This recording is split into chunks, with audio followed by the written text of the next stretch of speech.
عيدك وحو تبريهنا سويست عاشورها هي أمنية وحي أمنية شعب كان هنا وشقيان شعب كان عيدك هو جعلان ولا شقيان ما يتم مهمة يونا مامل كلا شقيان بدنا قارئ بدولة هوسة بدنا دولة دحين عيدك وحي تبر بالسوق عتلحو تبريهن وحقبض نقول واحد ديارنا هاي هنا أنا شقينه وسد عادلك وشقينه يبكون محوها إلى نقرب تاجنتين وضان نقرب تاجن أو واحد بعينا يروح مع يروح الإسكان كل الإسكان الصور تقلوا نقول لكن مرة واحد يمن إنسان إلا هروك وكل الصور إذا كمركا إذا ويا بدلانا لو بدلان بيننا عندك وبدلان ليش الدنيا مش ترى كشتانية عندك الدنيا إيمان هي قدرنا واحد جو عندك بيع بيفتقد وهذا أدو مالسين sida laga sheegay maamulka iyo deegaanka ka sheeganayaan aad bay u maadsan gobolkooda iyaga jooga hadda caruur iyaga jooga muxuu ahaa waxa jooga ciidankii birbadka madaxtooyada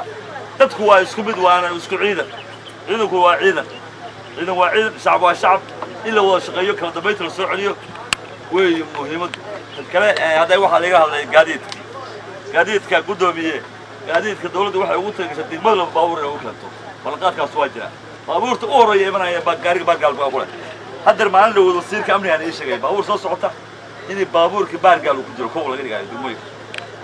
marka macna keenayso baabuurkan hadda haystaan oo ka tagaan wax macna keenayso laakiin waxa fiican qolool bimaahan nidaamka dawladda si uu targashay degmooyinka iyaga baabuurka u qaybsan degmada baabuurka iyaga ku soo anaguna waxa uu shaqeynaa sida madaxweynuhu u shaqeynaya oo shaqeynaya sababtoo ah si daacad u shaqeynaya gobolkiina waa rabaa inuu dhisano sida diyaar ah marka hal aamino dawladdeena aynu aamino waxaa ka qabtaan maanta waa aragtaan ciidan ma arkin qaramaysan waxbay dawladdu ku soo gaartay wasiirada waa socda hadda uu fuuda cawle ka dagaysay wixii cabiraysay la dhisay marka inagu kaliya way isku duubni baa leeyahay rabaa isku duubni